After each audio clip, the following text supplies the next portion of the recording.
Saya ajak saudara untuk memulai sesi ini dengan konsep begini. Ya, dengarkan. Percayakah saudara bahwa setan itu betul-betul ingin merusak kehidupan? Ya atau tidak? Coba jawab. Belajar tentang generasi, ya, kalau kita tidak pernah punya rasa marah, ya marah betul-betul dan dendam kepada iblis, dengan mengerti bahwa mereka itu sangat merusak kehidupan, maka siapapun yang mengajar saudara tentang pelayanan generasi yang akan datang, bagaimanapun hamba Tuhan itu, kalau saudara dalam hati tidak punya rasa dendam dan marah kepada iblis karena mereka merusak kehidupan, maka semua pelajaran tentang generasi itu nggak akan saudara bisa ngerti. Berarti yang saya maksud di sini, sekarang sambil saudara mendengarkan apa yang saya mau ajarkan kalimat berikut, dalam hati saudara jujur, adakah aku benci kepada iblis karena dia merusak banyak manusia, merusak kehidupan? Temukan itu. Siapa masih ingat satu-satunya ayat yang paling sadis? Ya, dengarkan, ayat yang paling sadis yang Tuhan Yesus pernah sampaikan. Ayo kita bongkar otak kita dulu.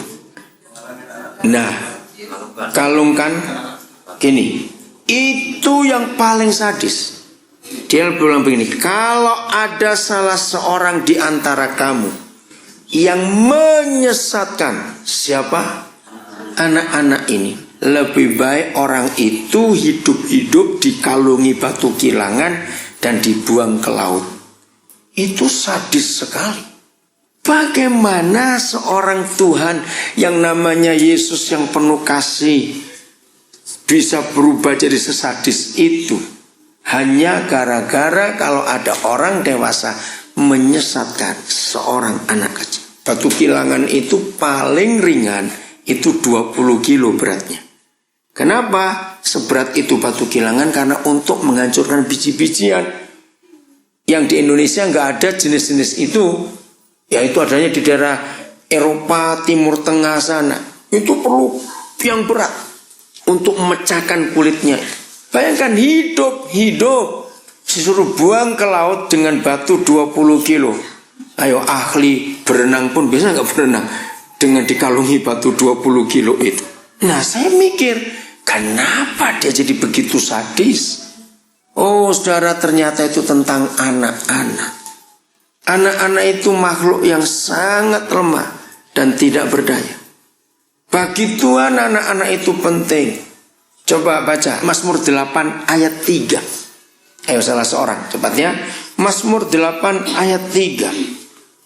Kita akan lihat mengapa ada firman seperti itu.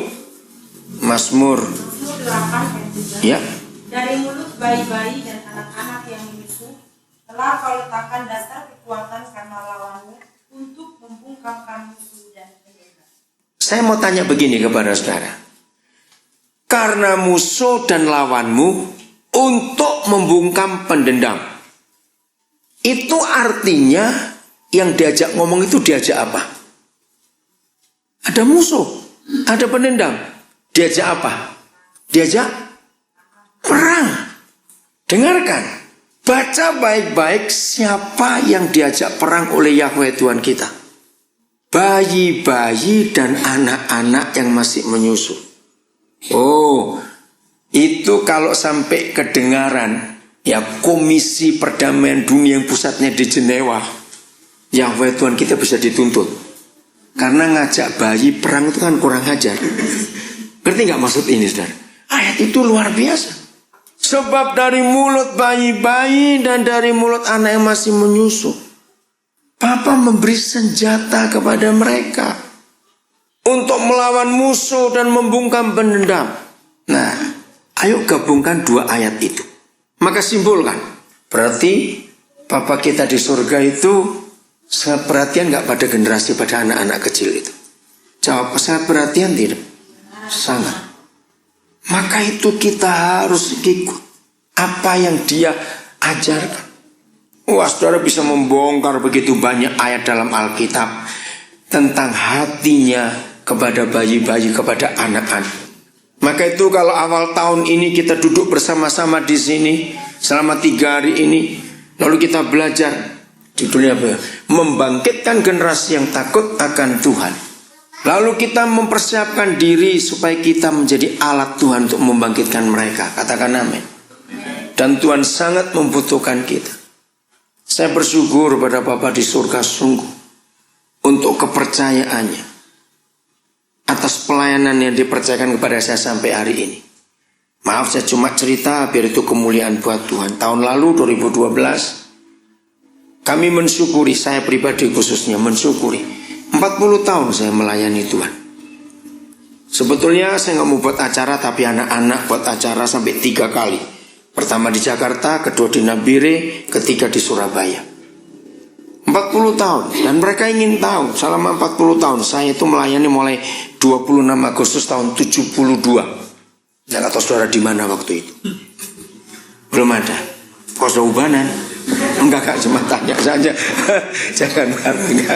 Nah, bayangkan 40 tahun ini saudara. Tuhan betul-betul membawa saya. Lalu Tuhan berikan saya istri yang penuh pengertian juga soal membangkitkan generasi itu. Dan dari waktu ke waktu saya terus diberitahu, ditunjukkan rahasia-rahasia, melihat fakta kehidupan yang ada. Maka itu saya makin dendam dan makin marah kepada setan. Saudara percaya kalau kita dendam pada setan, Tuhan gak marah? Loh, kok diam saja? Saya tanya ini, dendam itu kan dosa bukan? Loh, dosa tidak dendam itu. Dosa. Tapi kalau kita dendam pada setan, Tuhan marah gak? Tidak. Apalagi kalau kita tahu bagaimana setan merusak generasi. Dia ingin menghabiskan. Ada 2 kali tercatat di Alkitab. 1 perjanjian lama, 2 perjanjian baru. Satu generasi dipunahkan. Ketika Musa lahir dan ketika Tuhan Yesus lahir. Betul? Memakai Herodes dan memakai Firaun untuk menghancurkan 1 generasi loh. Semua anak laki-laki dibunuh. Jadi 1 generasi putus itu. Sadis sekali. Dan rupanya setan masih bekerja seperti itu sampai hari ini. Maka itu saya awali tadi, kalau kita belajar tentang membangkitkan generasi yang takut akan Tuhan, tanpa kita punya rasa dendam kepada iblis yang merusak begitu banyak anak, kita bersalah di hadapan Tuhan. Tahun 2012 saya menyelamatkan 8 bayi yang mau digugurkan, saudara. Puji Tuhan. Dan itu doa saya. Saya nggak tahu tahun ini Tuhan akan berikan saya berapa lagi. Saya minta Bapak cepat beritahukan saya dengan cara bagaimana kalau ada bayi mau digugurkan, saya mau ambil. Kenapa saya punya hati seperti itu? Bayi yang mau digugurkan, anak-anak yang dibuang. Hari Minggu lalu tanggal berapa? Bukan minggu yang kemarin ya. 30 atau 31? 30. Saya menyelamatkan 2 anak. 1 umur 4 tahun, 1 umur 1,5 tahun. Saya berangkatkan mereka dari Surabaya. Dan Kamis malam sudah tiba di Nabire. Karena saya sibuk gak sempat kontak kemarin. Hari Minggu saya baru kontak. Puji Tuhan, selamat. Saya bersyukur. Nah itu saya gak hitung sebagai bayi. Yang 8 itu bayi semua masih dalam kandungan. Ini sudah lahir. Mengapa? Nah ayo kita belajar dari firman Tuhan ini. Sangat luar biasa. Siap untuk itu? Nah oke, saya akan uraikan dulu Mazmur 8 tadi supaya ngerti. Mengapa Yahweh Tuhan kita mengajak bayi-bayi dan anak-anak yang masih menyusui itu perang? Kenapa? Ringkas saja. Saudara pernah melihat gak bedanya bayinya orang dan bayinya binatang? Pernah gak? Apa perbedaannya? Cepat. Apa bedanya anak orang dan anak hewan? Nah itu dia. Anak hewan begitu lahir langsung lari, gak cuma jalan. Sebagian besar ya. Ada berapa yang tunggu berapa hari. Tapi rata-rata lahir procot lari. Tapi anak orang kita rawat, kita jaga sampai umur 4 tahun pun. Bisa gak anak umur 4 tahun ngaduk susu sendiri? Ya gobloknya ibunya itu. Begitu aja sudah. Betul gak? 4 tahun masih belum bisa apa-apa. Siapa? Biarkan aja anak-anak biar di sini. Siapa namanya ini? Siapa ini? Sudah biarin main-main. Nggak boleh, jangan dibawa keluar. Biar, saya suka dengan anak-anak, jangan dibawa keluar. Mereka mau main, ntar kamu gak dengar firman Tuhan lagi, saya masuk. Gak apa-apa. Nanti kalau capek kan berhenti sendiri. Masuk ayo, adik masuk siapa namanya itu? Deo dengan Bambang. Gambah. Nanggung gak gambang pisan ngono lho. Jeneng kok nanggung bapak endi? Gambah. Artinya apa? Oh, ya oke lah. Kenapa? Oh, nak nanggung ya, ya wes. Daya kamu di situ main-main ya. Nggak apa-apa, anak kecil biarin aja. Jadi karena anak-anak orang itu sangat lemah dan tidak berdaya, maka itu dari mulut mereka Yahweh Tuhan meletakkan suatu kekuatan. Saya suka lihat firman ini. Jadi begini ya ibu-ibu, jangan tersinggung. Kadang-kadang ibu-ibu sok ngerti. Ya, maaf, ini masalahnya. Waktu bayinya nangis, banyak, oh ini kencing, oh ini kembang. Belum tentu kita nggak ngerti dia ngomong apa. Lu ya atau tidak? Kita kan cuma nebak-nebak anak ini kenapa. Lu ya atau tidak? Ayo jawab, saya ajak ngomong kok ini diam saja. Nah, yang mengerti bahasa mereka itu cuma Bapa di surga. Dan Mazmur 8 ayat 3 itu ayat. Kok nggak ada yang ngamen sih? Masa nggak bersyukur? Dulu kita semua diberi senjata itu di mulut kita waktu kita masih bayi. Kalau nggak hidup sampai hari ini kita. Betul? Karena 99, sekian persen sebetulnya anak orang itu tanpa ayat itu kita nggak ada di dunia. Karena kita sangat lemah. Apalagi zaman dulu ketika ilmu kedokteran belum semaju sekarang. Kena sakit ini, sakit itu, virus ini, virus itu, bagaimana bisa tahu? Alat-alat belum ada sehebat sekarang. Jadi kalau nggak ada ayat itu kita ini punah di dunia. Katakan bersyukur pada Tuhan. Betul, bersyukur pada Tuhan. Ketika ada bahaya, mulut kita mengeluarkan sesuatu. Nah, ketika saya mempelajari tentang bahasa roh, ternyata semua kita sudah berbahasa roh waktu kita masih belajar. Kok nggak ada yang ngamen lagi? Aduh, kalian ini kenapa sih? Kok nggak antusias gitu loh? Bukan terpesona ini. Terpesona. Bayangkan saudara, itu bahasa roh. Karena cuma kita dengan Papa di surga yang tahu kalimat-kalimat itu. Nah begitu, tapi jangan bentak itu. Lihat saya dibentak, amin ya. Dahsyat bukan Mazmur 8 ayat 3 itu, luar biasa. Dari mulut bayi-bayi dan dari mulut anak yang masih menyusu ada satu kekuatan untuk melawan musuh dan membungkam pendendam. Maka itu kita selamat sampai hari ini. Bersyukur pada Tuhan untuk itu. Amin. Matius pasal 13. Kita lihat ayat yang ke-44. Roh Kudus tolong kami untuk kami bisa mengerti betul kebenaran ini. Hal apa? Kerajaan surga itu seumpama. Stop dulu. Maaf, bukan saya menyalahkan atau menyinggung atau apa, tidak. Tapi ini yang saya mau sampaikan. Sampai hari ini masih cukup banyak, baik orang Kristen maupun orang beragama apa saja, itu bingung tentang konsep surga. Betul? Karena sampai hari ini bahkan di dalam teologi pun konsep surga itu masih banyak perdebatan, pertentangan. Dengan banyak kata-kata bahasa asli Alkitab begini begitu. Bahkan agama-agama berkata harus setelah mati, oh di sana harus begini. Oke, terserah mereka. Tapi hari ini saudara akan dibuat mengerti apa sih surga itu. Dan ini yang Tuhan Yesus ajarkan. Saya ulangi lagi. Hal apa? Kerajaan apa? Surga itu seumpama. Sebelum kita baca lebih jauh, jadi kalau kita teruskan kata-kata Tuhan Yesus ini, dia akan nerangkan tentang apa? Iya, tentang apa? Yang kok ragu-ragu? Tentang kerajaan surga. Yang sampai hari ini masih banyak orang bingung. Bahkan perdebatan gak habis-habis. Nah, kalau saudara hidup di dalam firman ini, berarti surga itu akan nyata kemanapun saudara pergi. Nah, yang gitu dong, bagus, amin. Yang lain ada yang ngupil lagi, itu awas kamu. Lu saya tolak-tolak, sudah dicabut tadi dari hidungnya. Maaf. Maju aja kenceng-kenceng guyumu. Saya ini kalau ngajar pasti ngeliatin orang, makanya itu. Saudara pun itu kalau ngajar itu perhatikan mimi orang, wajah itu akan memberitahu yang ngajar ngerti atau tidak. Saya nggak baca buku, cuma Roh Kudus yang ngajarkan, ya sering ngeliat. Maka itu kalau saya ngajar, saya tidak mau ada orang terhalang wajahnya, mukanya dari saya harus gerak terus. Kenapa? Ada 3 area saudara lihat. Yang pertama itu dahi, itu penting diperhatikan. Ya, 2 itu pipi, ya gerak termasuk mulut. Yang ketiga itu mata.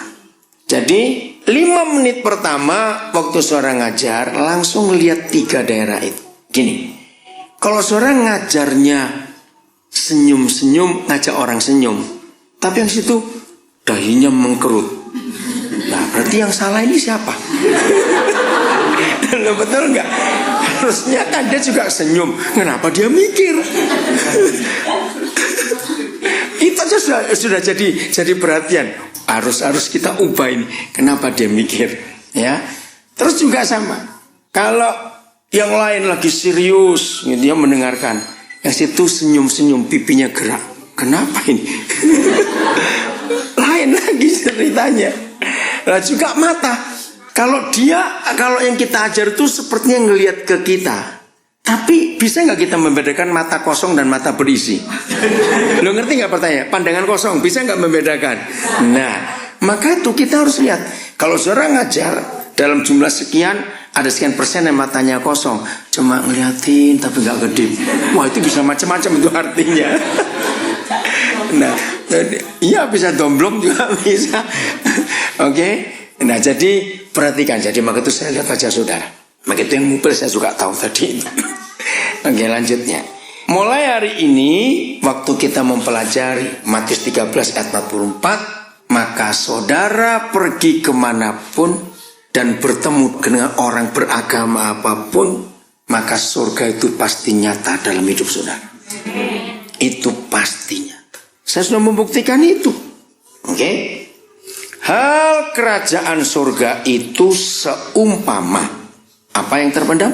Harta yang terpendam di ladang, yang ditemukan orang lalu dipendamkannya lagi. Oleh sebab sukacitanya, pergilah ia bagaimana? Menjual seluruh miliknya, lalu membeli ladang itu. Inilah hal kerajaan surga. Saya punya 4 buku tafsiran Alkitab. Ya, ayat ini saya baca di tafsiran itu malah mumet sudah, malah pusing. Oke, saya baca banyak buku. Apa surga itu? Ini kan cuma gini aja membingungkan. Saya diskusi dengan beberapa teman yang ngerti bahasa asli. Walah tambah bingung juga saya dikasih bahasa aslinya. Akhirnya saya bilang, Roh Kudus, tolong saya supaya saya itu betul-betul ngerti apa yang Tuhan maksud di ayat ini. Saudara, ternyata penjelasannya itu simpel sekali.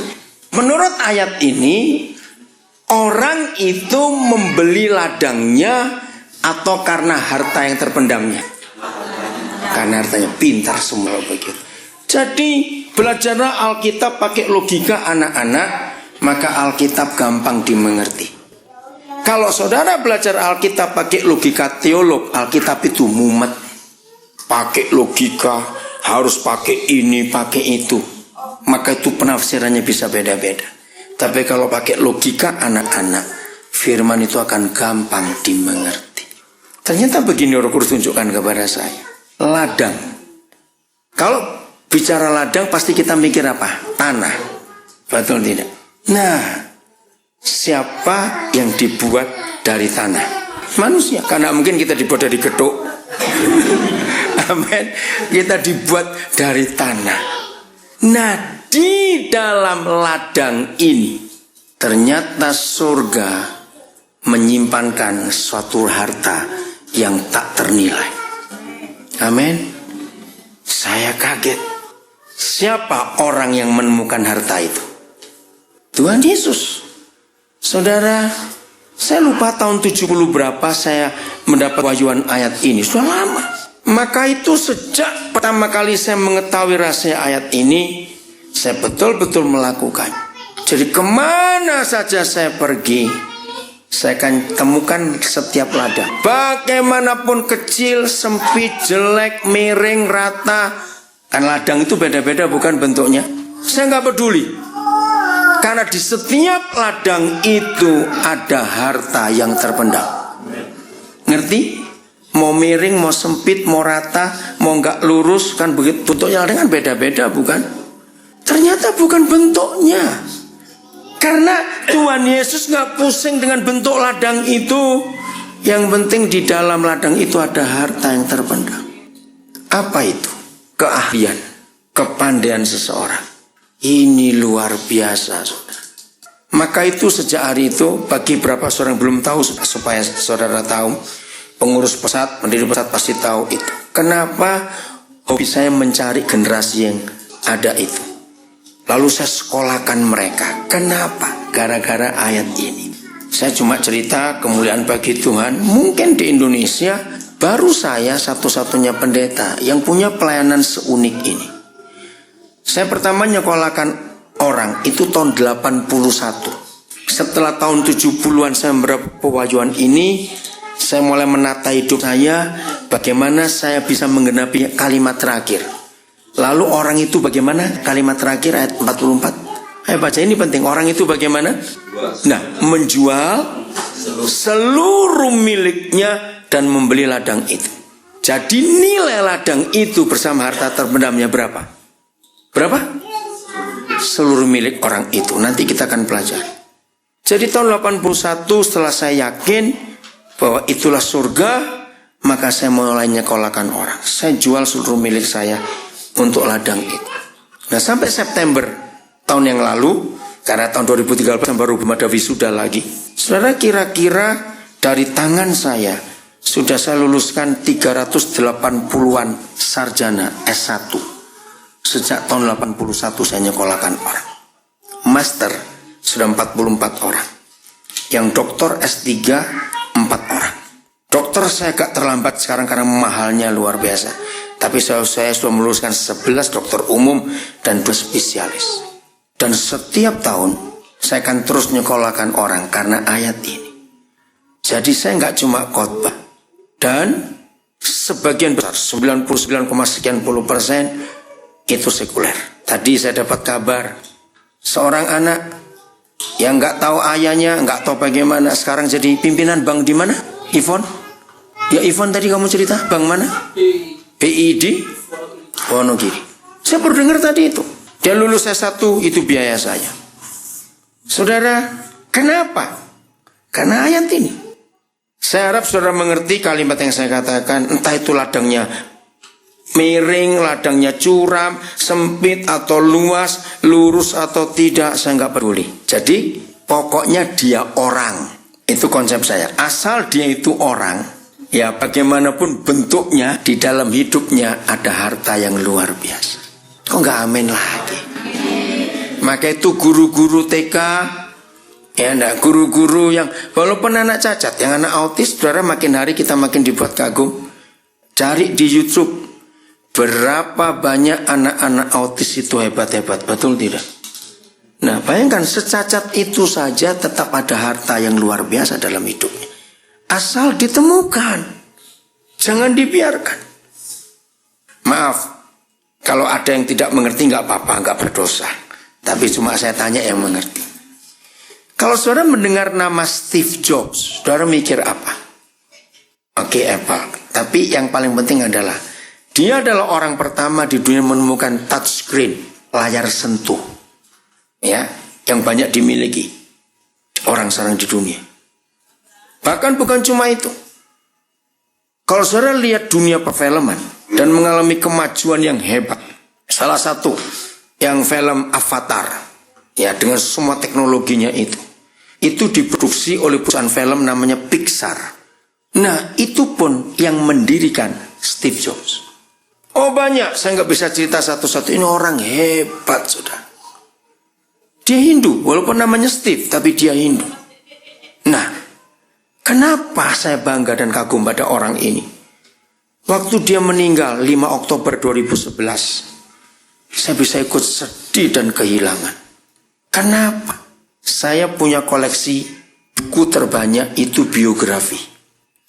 Kenapa saya suka koleksi buku biografi? Gara-gara ayat ini.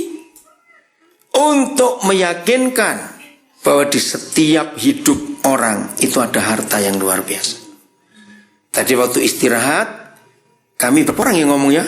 6. Keluarga Pak Edo, ada Pak Samuel juga lebih. Pak Wahyu, Pak Doto, dan saya.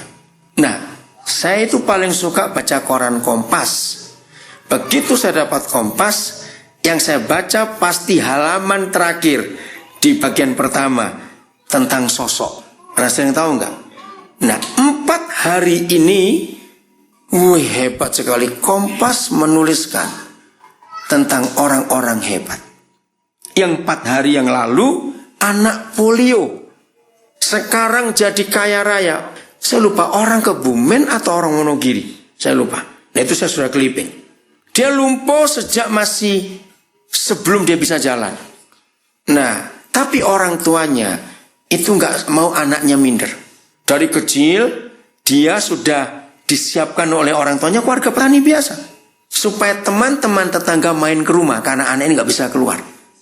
Nah, waktu dia lulus kuliah, dia itu melihat hidup ini nggak mau begini aja. Dia sekarang omsetnya yang dia punya kekayaan itu 4 triliun rupiah dalam waktu berapa tahun saja. Pertama cuma jual ayam potong, lalu meningkat jual ayam petelur, ayam pedaging, lalu ayam hancur, dia mulai jadi calo sapi waktu korban. Ternyata dia menemukan jalur, nggak cuma itu, dia sekarang punya peternakan sapi, omsetnya sekarang luar biasa, cacat. Nah, itu ditulis di Kompas. Lalu yang 2 hari yang lalu, seorang ibu di Probolinggo, sudah tua, dia umur hampir 60. Dia melihat bahwa di desanya itu mangga dan anggur Probolinggo itu banyak yang mubazir. Kalau sudah busuk nggak bisa diapa-apakan. Dia punya ide bagaimana cara memanfaatkan yang Tuhan ciptakan itu, lalu mempekerjakan juga orang-orang di sekitarnya. Nah, itulah bukti bahwa di dalam hidup setiap ladang itu ada harta terpendam. Katakan amin lagi sekali. Maka itu jangan pernah merendahkan seorang pun. Saya akan ulang-ulang itu. Sebau apa, sejelek apa, sekurang ajar apa, kalau dia orang, di dalamnya ada harta terpendam. Katakan amin lagi sekali. Yang kita harus gali, saudara. Nah, Steve Jobs. Bagi yang belum tahu, supaya saudara tahu mulai hari ini, dia itu anak hasil perzinahan. Waktu ibunya masih mahasiswi menjelang semester 4, dia hamil dengan pacarnya. Pacarnya orang Arab. Nah, opa-omanya Steve Jobs dari pihak ibu tidak setuju dengan Arab ini. Lalu minta supaya bayi itu digugurkan dengan paksa. Tapi ibunya nggak mau. Waktu kandungan umur 5 bulan, nggak tahu bagaimana ceritanya, ibunya Steve Jobs ketemu satu keluarga Kristen namanya Thomas Jobs. Waktu itu belum ada USG. Ya, jadi belum tahu ini laki atau perempuan. Rupanya keluarga Thomas Jobs ini keluarga Kristen yang tidak mau ada pengguguran. Jadi diadopsi langsung. Belum tahu ini laki perempuan, cacat atau tidak. Luar biasa. Maka itu waktu dia meninggal, ada satu situs yang kecil, jumlahnya nggak banyak, dan di situ saya menangis waktu baca. Sekelompok orang menuliskan, terima kasih kepada ibunya Steve Jobs. Apa jadinya kalau kamu gugurkan anak itu waktu itu? Jadi mereka berterima kasih. Lalu sekelompok kecil lagi situs yang lain berterima kasih kepada keluarga Thomas Jobs. Terima kasih karena kamu adopsi anak itu, walaupun kau belum tahu anak itu siapa. Mengharukan kalau baca itu. Nah, itu jadi bahan saya bicara tentang generasi. Bayangkan anak hasil perzinahan. Maaf saya berkata ini, tapi bisa hebat seperti itu. Ternyata Tuhan itu adil, katakan amin. Dia tidak pernah pilih kasih. Pokoknya orang, maka di dalam dirinya ada apa tadi? Harta terpendam. Tapi orang Indonesia nggak mau kalah. Ternyata orang Indonesia berkata salah. Yang menemukan layar sentuh itu bukan Steve Jobs, tapi warteg. Betul nggak? Kalau ke warteg kan sudah nunjuk kaca, terus tangannya jalan, makanannya keluar. Hebat juga. Nah, itu orang Indonesia, hebat dia. Itu harta juga bukan? Bisa menemukan itu. Siapa pernah tahu orang namanya Stephen Hawking? Oke, kalau saya belum tahu, cari bacaan-bacaan ya di internet sudah ada itu. Saya kagum pada orang ini. Kalau sekarang ngelihat orangnya, monyet masih lebih cakep. Serius, ini orang jeleknya luar biasa. Kenapa? Karena dia cacat dari lahir. Cacatnya nggak tanggung-tanggung. Semua tulangnya itu melingkar, nekuk, nggak karu-karuan karena cacat. Mukanya itu, ini pipinya, matanya masuk dari kecil. Kacamatanya tebelnya luar biasa. Dari lahir dia itu lumpuh. Yang bisa digerakkan cuma jari kanan, telunjuk kanan dengan bibir.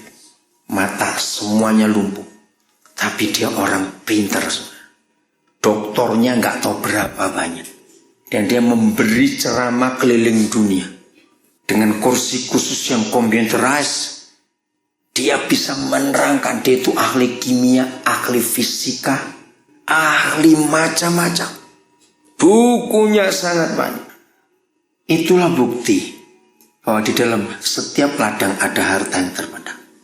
Nah, itu saya katakan tadi, mau ladangnya miring, mau lurus, mau curam, mau nanjak, mau model apa, jangan pusing. Harta itu kita selamatkan. Jadi ternyata semua manusia di dunia ini, mau dia anaknya perampok, anaknya pelacur, anaknya pembunuh, pokoknya orang. Di dalam hidup setiap ladang itu ada harta. Kita harus selamatkan itu. Amin. Luar biasa, saudara. Yeremia 1 ayat 5. Oh, sebelum saya lupa ya. Oke, saudara buka Yeremia 1 ayat 5. Saya itu mencari harga dari sebidang ladang itu. Karena cuma ditulis menjual seluruh miliknya. Suatu hari, itulah kebaikan Tuhan. Kalau kita itu rindu mengenal kebenaran, maka Papa akan tunjukkan kita bahan-bahan. Suatu hari saya nggak tahu, lupa sampai sekarang, judulnya juga lupa, yang beri siapa, saya tahu betul saya nggak beli buku itu. Tiba-tiba saya dapat buku tentang satu ilustrasi, cuma saya ngilang. Karena dipinjam orang, nggak lupa, yang pinjam juga siapa, yang pinjam nggak orang aja, nggak balik kan, dia harus ingat dong yang pinjam. Ilustrasinya menarik sekali. Ada orang punya hobi mengumpulkan batu, baik itu batu permata ya maupun batu-batu yang antik itu. Dia hidupnya cuma buat untuk mencari batu itu. Jadi hobinya keliling dunia. Suatu hari dia tiba di India karena dia mendengar kabar di suatu kota ada batu yang sangat indah. Nah, dia cari, ketemu. Begitu dia masuk, si penjualnya sudah senyum-senyum. Karena dia tahu, ini gak tahu orang keberapa yang ingin beli batu itu. Tapi gak pernah ada yang bisa beli. Kenapa? Bukan soal harganya mahal. Ini dia. Berapa harga ini? Gak ada harganya. Maksudmu? Aku orang kaya.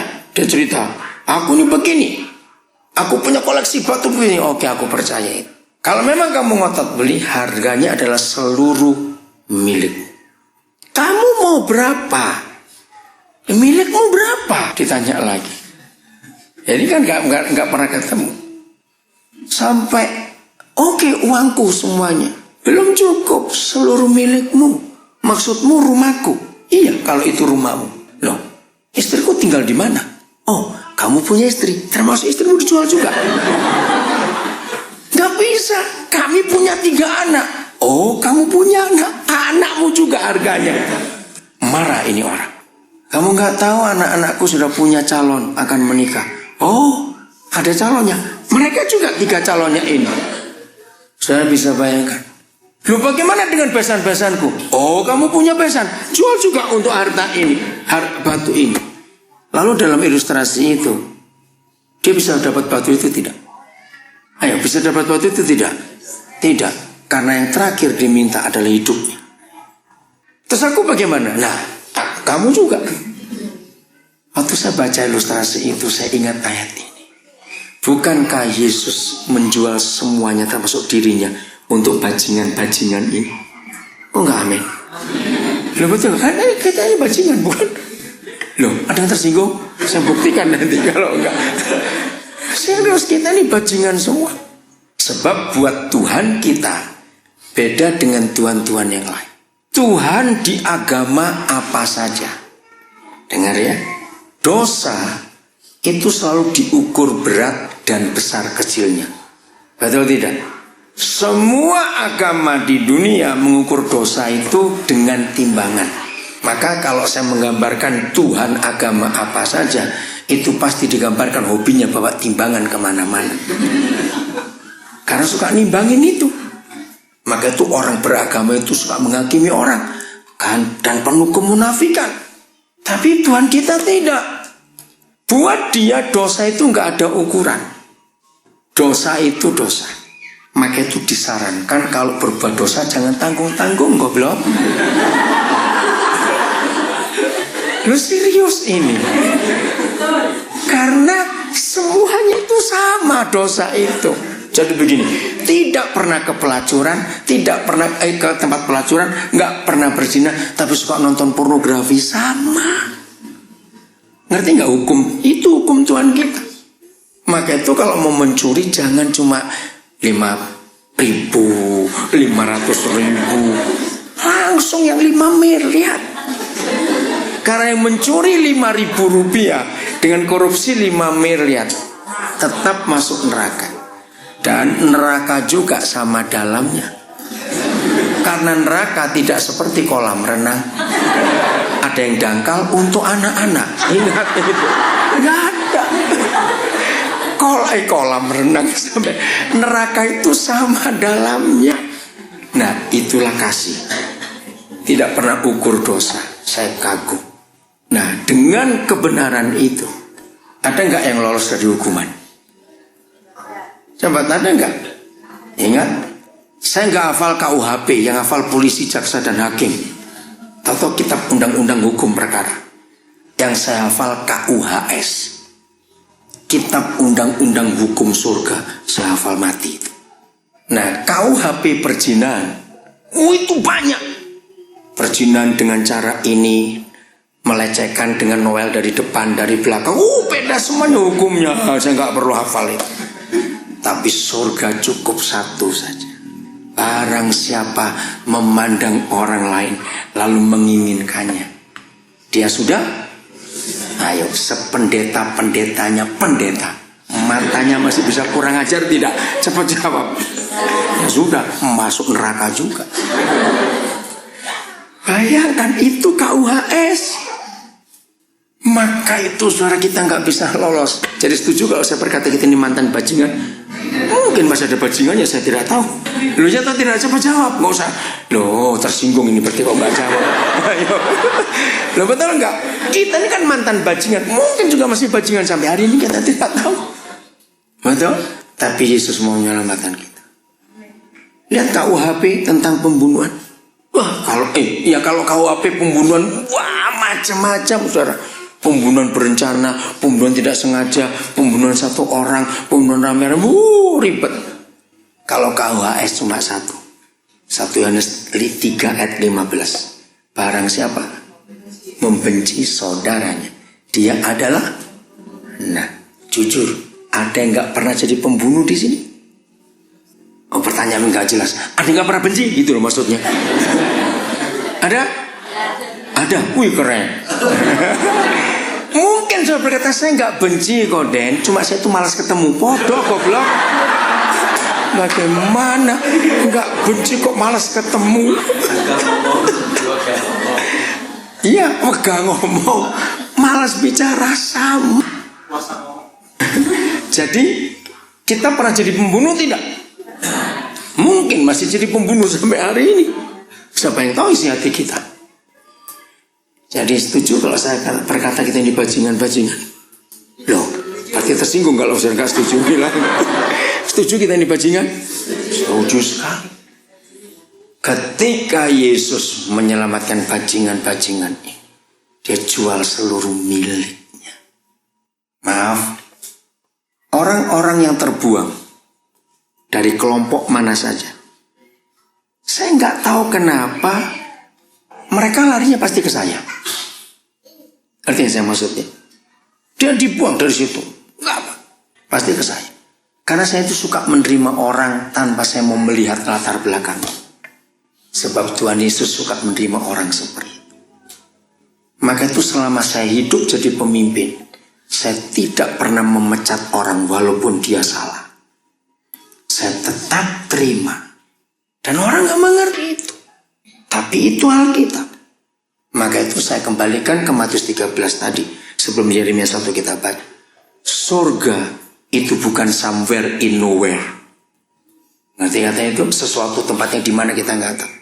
Surga itu bukan ada pada agama. Surga bukan ada di belakang langit biru.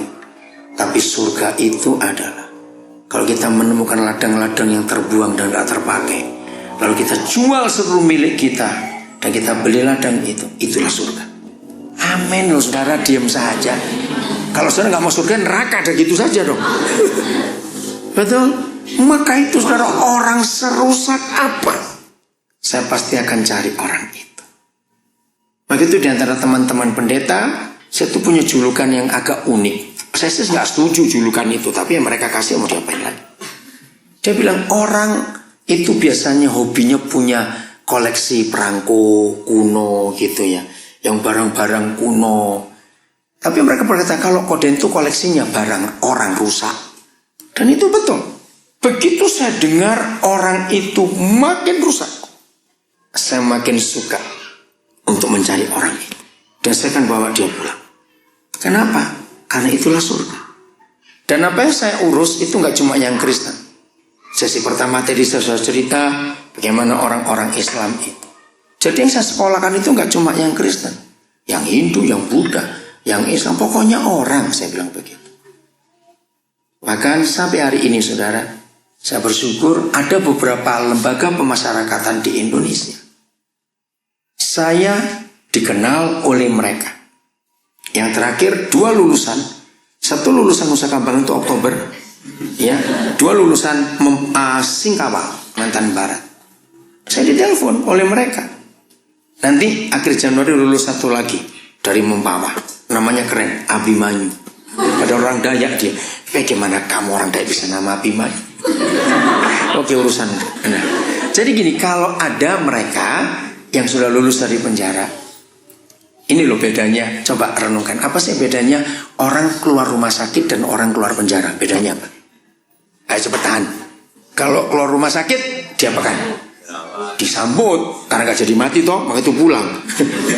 Kalau keluar dari penjara, malu keluarga. Nah, di beberapa penjara di Indonesia ini, kalau ada yang lulus, istilah mereka itu lulus, tidak bisa pulang ke rumah, maka yang ditelepon itu pasti saya. Pak, lulus 1 lagi. Oke, tanggal berapa? Saya cuma tanya tanggal berapa saja. Serius, Pak. Dan saya mau ambil mereka. Karena mereka pun jahat, pasti ada penyebabnya. Dan sejajatnya orang itu, dalam dirinya tetap ada harta yang terpendam. Dan itu luar biasa. Maka itu surga akan dikenal oleh dunia. Saya tidak tahu, saya cuma tanya saja, siapa yang suka nonton Solusi? Ada? Oke. Rating tertinggi Solusi bulan Juli sampai akhir Oktober yang lalu. Nah, itu saya ditelepon. Karena saya ini selalu ditelepon oleh CBN tentang Solusi itu untuk minta narasumber.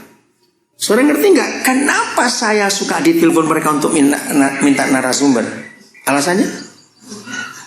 Karena mereka tahu saya punya koleksi banyak yang mantan-mantan rusak itu tadi. Dan itu serius. Pak, ada lagi Pak? Ada, tunggu, saya bilang begitu. Nah, rating Juli sampai Oktober yang tertinggi itu Erwin Baharudin. Itu lulusan Nusa Kambangan. Sampai umur 25 tahun. Dia sudah 11 kali keluar masuk penjara. Keren. Nah, Islam, keluarganya gak mau terima. Saya ambil. Nah, waktu Solusi minta, saya tawarkan. Nah, kesaksian dia itu ratingnya tertinggi dari Juli sampai Oktober. Saya bangga waktu itu ditayangkan. Dan ratingnya tertinggi. Kenapa saya bangga? Itulah surga. Kok gak amin lagi? Bukankah kerajaan surga itu seumpama harta terpendam yang ditemukan Maka itu pelayanan gereja sehebat apa, kalau tidak menyentuh yang rusak-rusak itu nggak ada gunanya. Yesus nggak akan dipermuliakan. Itu sangat hebat. Saya kalau menerima orang, mau berapa kali pun disalahi terus, saya akan tetap terima dia. Nah ini banyak yayasan dan banyak gereja nggak mau. Sekali salah langsung selesai. Saudara, hati Yesus nggak seperti itu. Oke, saya sebelum Yeremia 1 ya, lihat cara Tuhan Yesus menghadapi Petrus. Masih ingat? Berapa kali Petrus nyangkal? Salah. Nah banyak yang gak teliti baca Alkitab. 7 kali dia itu nyangkal. Hah? Kok ada teologi baru? Bukan teologi baru. Orang gak teliti saja baca. 3 kali yang di halaman rumah Imam Kayafas. Keempat kali waktu Maria Magdalena sebagai murid pertama yang tahu Yesus bangkit. Masih ingat kisah itu? Dia pulang memberitahu. Petrus gak percaya. Penyangkalan kelima, waktu Maria ibu Yesus dan murid perempuan yang lain, setelah dengar dari Maria Magdalena, mereka rombongan berapa orang murid perempuan ke kubur. Mereka membuktikan betul Yesus bangkit. Balik ke rumah, bertemu murid-murid yang lain, Petrus nggak percaya. Yang keenam, waktu 2 murid lagi pulang kembali ke Emmaus karena kecewa juga, bukan? Lalu mereka jumpa Yesus dan mereka balik ke Yerusalem lagi dan mereka memberitakan, kami jumpa Yesus. Bahkan ngomong-ngomong sepanjang jalan dari Yerusalem ke Emmaus. Petrus nggak percaya. Yang ketujuh itu klimaks. Waktu dia kembali nangkap ikan di Yohanes 21. Masih ingat kisah itu? Ingat gak saya tanya kok? Oke. Begitu Petrus tahu itu Yesus gurunya, lalu dia terjun dan berenang. Ternyata di pinggir danau itu sudah ada ikan bakar. Itu seluruh Injil Lukas, ikan bakar. Maka itu kalau ada orang Kristen apalagi hamba Tuhan nggak suka ikan, belum jadi murid Yesus. Gampang saja. Ayo, Anda nggak suka ikan di sini, laporkan saya. Baptis lagi itu nanti. Lu pentol Lukas ikan bakar, aduh enak sekali. Oke, saya lanjutkan. Masih ingat apa yang dilakukan Tuhan Yesus kepada Simon? Marah? Ayo jujur, kalau saudara Tuhan Yesus, kira-kira Petrus diapain? Ayo, diapain cepat? Tempeleng, apalagi diulek gitu, diapain? Saudara, itu yang saya kagum. Lalu Petrus diberi jabatan apa? Cepat. Gara-gara ayat itu, saya tidak pernah musir orang, saya nggak pernah mencat orang, saya tidak pernah menolak orang. Walaupun saya dirugikan, saya ditipu, saya difitnah, karena saya belajar dari Tuhan Yesus. Diberi jabatan apa Petrus hari itu? Masa lupa tuh, baca Alkitab atau tidak ini? Katanya hamba Tuhan. Diberi jabatan apa dia? Bukan. Diberi kerjaan apa? Itu kata-kata Tuhan Yesus itu jabatan namanya. Nah, gembalakan, beri makan domba-dombaku. Sama tanya kepada saudara, itu posisi tinggi atau rendah? Bukan cuma tinggi, itu posisinya Tuhan Yesus, kan dia gembala. Nah ini yang saya bingung. Ini kan orang salah. Saudara, tidak ada psikologi di negara mana saja yang sehebat Yohanes 21. Maka itu, di kelompok manapun, gereja manapun, yayasan manapun, kalau ada orang yang gak terpakai dan yang terbuang di situ karena gak qualified, karena salah, karena apa, saya bersyukur yang ditelepon pasti saya, dan saya pasti terima orang-orang itu, karena saya belajar dari hidup Tuhan Yesus. Pokoknya orang. Itu saya ingin para pemimpin dalam tema ini untuk membangkitkan generasi yang takut akan Tuhan. Jangan milih yang baik-baik saja. Amin kan? Jangan hanya milih yang baik-baik. Dalam hati hidup mereka ada harta. Saya cerita satu. Namanya Alex Kurniadi. Sekarang Tuhan berkati dan pakai dia luar biasa. Jadi Nabi ini sekarang. Anaknya sudah 4. Gara-gara dia 3 kali saya urusan dengan polisi. Sudah. Bayangkan. Saya pertama dapat dia itu dari seorang. Bilang, kok itulah ada anak gak terurus. Karena ayah ibunya ada di Amerika. Oh ya? Mana? Saya ketemu. Aduh, dia narkoba berat. Ya udah, saya bawa pulang ke rumah. Aduh, bikin ulah saudara. Yang curi ini yang namanya orang narkoba. Lari. Berapa waktu kemudian dia telepon lagi, papi. Kenapa lagi kamu? Saya teler lagi, sudah gak karuan. Saya ambil lagi. Udah, lari lagi. Habis dia gak punya siapa-siapa lagi. Nah, lari yang berikut itu, dia akhirnya sudah mulai sungguh-sungguh. Terus dia ketemu calon istri, dia menikah. Saya beri dia kerjaan dengan istrinya. Satu toko, pemilik saya kenal, cari manajer, saya kasih ini. Ya ampun, bikin ulah lagi. Aduh, saya malu betul. Tapi orang itu ngerti. Saya bawa pulang rumah lagi. Nah, itu mulai pertama kali. Mabuk. Mecahin kaca rumah tetangga. Aduh, urusan polisi saya. Aduh, ini anak bagaimana ini. Istrinya kabur gak kuat. Akhirnya diceraikan oleh orang tua pihak perempuan. Udah, urusan polisi. Dia malu. Itu di Nabire kejadian. Saya lupa tahun berapa. Terus lama gak ketemu. Dia telepon lagi, teler lagi sudah. Karena Nabi Rasul nggak bisa terima dia karena dia malu. Saya taruh dia di biak. Karena kami ada rumah dia. Baik kerja, baik. Ya, ketemu bandar lagi. Narkoba lagi dia. Nah, camat kota Biak itu kenal baik dengan saya. Karena dia lagi pakai. Ini camat dipukul batu kepalanya. Aduh, saudara. Urusan polisi lagi. Nama saya masuk koran. Aduh, ini anak saudara. Dia lari, saudara. Ya camatnya saya maafkan, tapi kan tetap urusan hukum. Ini aparat, camat dikeprok. Aduh, ini anak. Nah, maka itu orang itu heran lihat cara hidup saya. Lari, nggak tahu kemana. Berapa tahun kemudian saya dengar dia sudah menikah lagi di Manado. Teler lagi saya sopir angkot. Aduh. Saya punya rumah di Manado. Saya suruh tinggal di situ. Ya ampun, bikin ulah lagi. Urusan polisi lagi saya, saudara. Aduh, Lex, saya bilang kamu sampai kapan begitu? Nah, maka itu saya bersyukur semua anak-anak yang saya bina, yang saya ajari untuk ini. Belajar menerima orang sekurang ajar apapun. Udah? Nah, sudah. Terakhir dia bilang, Pi, saya nggak sanggup. Ya udah, gimana? Dia juga malu kembali ke saya itu malu. Ya sudah, terserah kamu. Anakmu aja papi ambil. Waktu saya ambil anaknya, sudah siap, anaknya kenal saya baik. Sudah mau naik pesawat. Anaknya teriak-teriak, saudara. Panggil papanya, aduh ini bagaimana ini sudah. Nah, untungnya petugas ini di Makassar, kenal baik. Yaudah Pak, saya urusan tiketnya. Tapi saya nggak punya uang, saya bilang itu sudah mau berangkat. Udah, Bapak nanti kirim dari sana aja, karena untung itu baik. Berangkat tanpa apa-apa, bawa anaknya. Ya terpaksa saya bawa ke Nabire lagi. Saya bilang pada semua tim, gimana ini? Ya mau diapakan, ya diterima. Waktu itu istri lari, saudara. Nggak tahu bagaimana. Ya, di situ saya bersyukur istri saya itu luar biasa. Seharusnya dia marah juga dengan anak model kayak begini. Tapi istri saya bisa terima. Ringkat cerita, akhirnya Tuhan pulihkan dia. Saya bilang, telepon istri. Kamu minta maaf.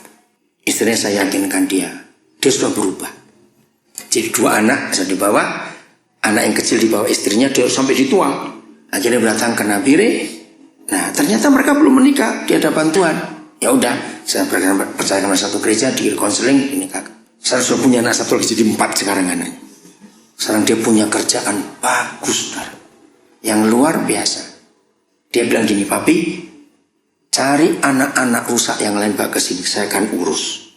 Nah, yang 2 lulusan, 1 Singkawang dan Nusa Kambangan itu jadi di tangan dia. Itu saya kagum. Yang dari Singkawang sudah buka bengkel sekarang, yang dari Nusa Kambangan sudah buka warung nasi goreng. Alex ini yang modali semua. Bisa bayangkan, saya nunggu berapa tahun itu dan harus hancur-hancuran ini nama. Kenapa saya mau buat itu? Karena firman ini. Dalam hidup setiap orang ada harta yang luar biasa. Saya bisa cerita banyak lagi yang lain. Maka itu jangan pernah tolak orang. Tapi yang mati juga sudah 4 karena AIDS sudah. Dari 4 yang meninggal karena cuma 1 yang saya sempat nungguin. Aduh, itu menyedihkan sekali.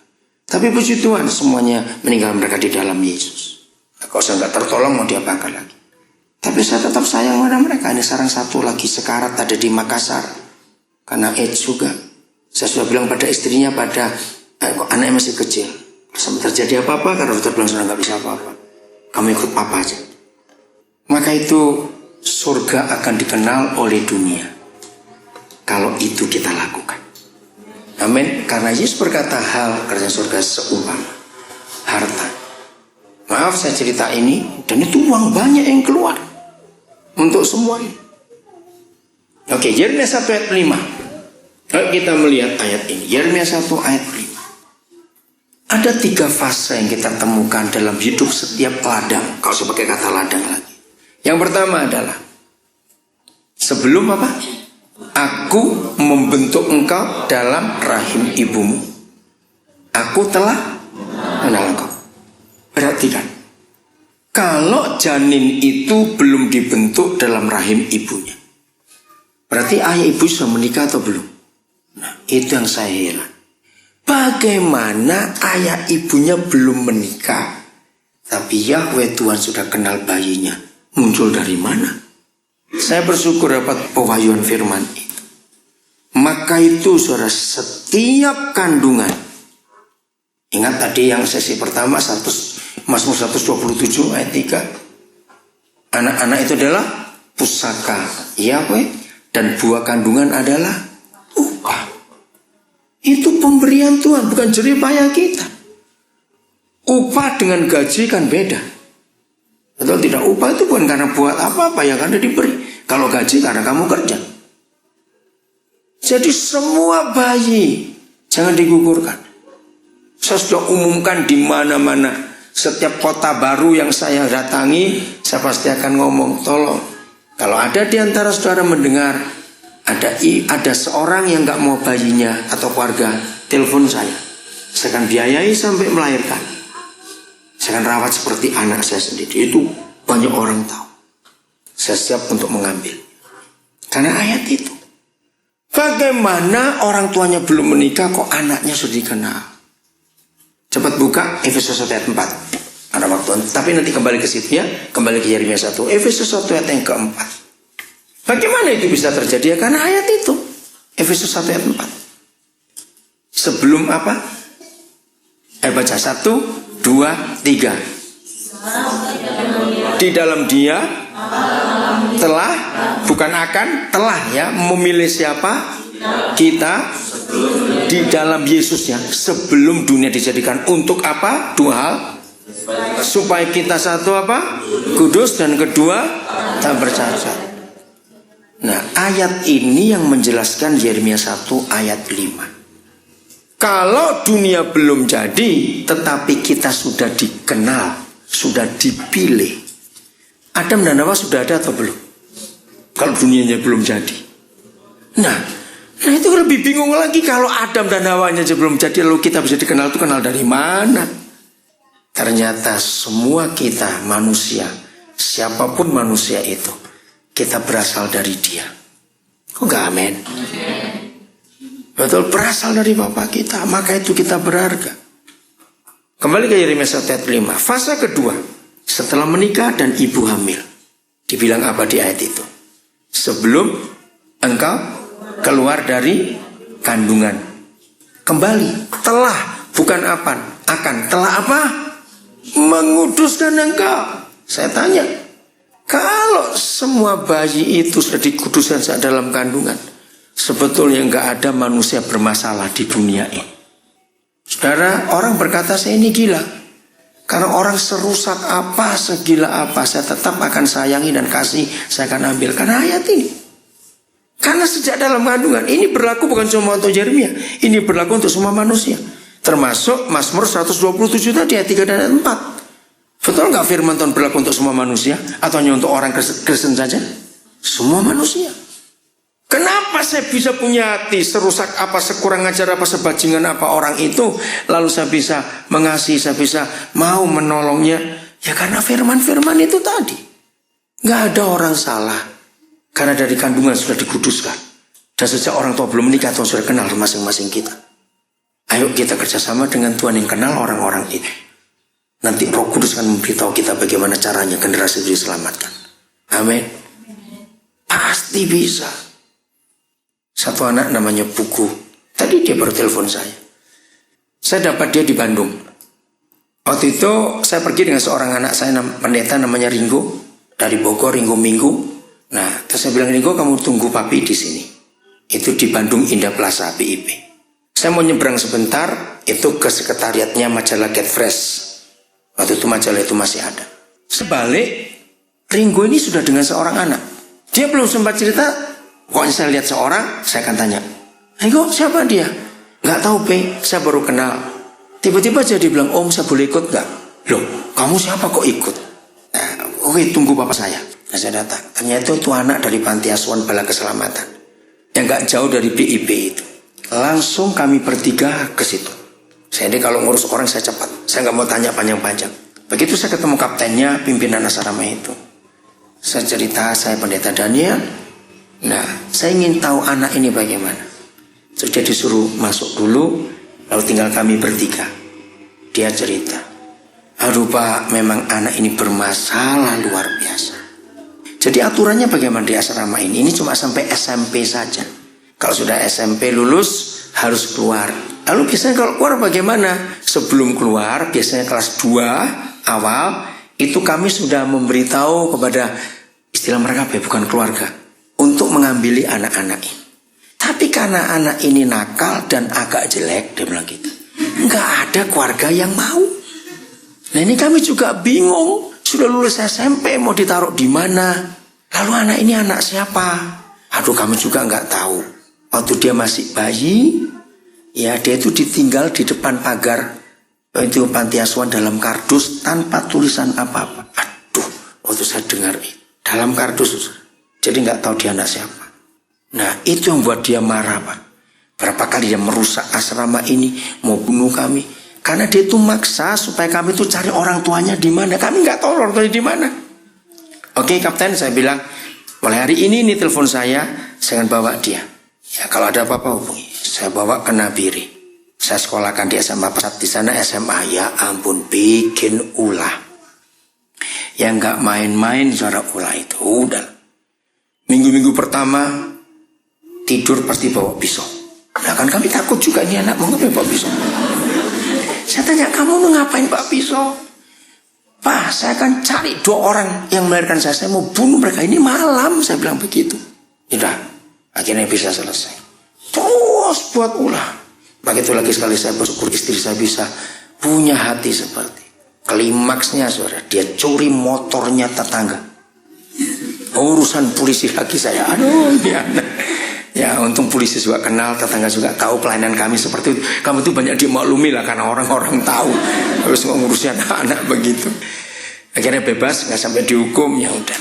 Ya tapi saya yang malu, saya pindahkan ke Surabaya setelah itu. Aduh, saya bikin ulah terus ini anak. Nah, terus hari itu setelah kira-kira 4 bulan jadi anak kami. Setelah peristiwa pencurian itu, Toto dia berlutut di depan kami, menangis minta maaf. Kenapa kamu? Saya baru tahu sekarang kalau betul-betul papa mama itu sayang saya. Wih, saya mau marah juga. Kenapa baru tahu sekarang kamu kan? Orang-orang ngajar betul. Ternyata dia jawab begini. Ini urusan buat kami kaget. Saya pikir nggak mungkin ada orang yang sayang saya, yang melahirkan saya, yang buang saya kok. Logikanya kan betul juga. Ini tuh dia ngomong setelah saya tes papa mama berapa kali, lebih kurang aja. Saya bilang setelah saya tes katanya, aduh ini anak. Ya udah, tapi kamu gak bisa sekolah di sini. Orang jadi oke, pindah Surabaya. Sempat bikin ulah juga. Di rumah kami bikin ulah, yang di rumah nggak tahan. Saya koskan 3 kali kos, bikin masalah juga. Yang punya kos nelponin saya, bisa bayangin itu. Saudara, satu hari waktu dia kelas berapa ya? Awal kelas 3 SMA. Itu hari ibu. Dia itu dapat jadi 17. Satu wilayah ada 17 SMA. Apa istilah namanya saya lupa ya. Nah itu di sekolah dia ini untuk membuat puisi tentang ibu. Nah karena dia kan dablek anaknya, jadi apa-apa dipilih suruh dia maju oleh teman-temannya. Pak, tolong buatkan saya puisi tentang ibu. Maksudmu saya gitu. Istri saya tertawa, dia mau minta istri saya. Nah kenapa saya tanya? Ini ada hari ibu, kami ada acara semua puisi. Nah, Papa kok saya nggak punya ibu, puisi bagaimana? Lucu juga ini anak.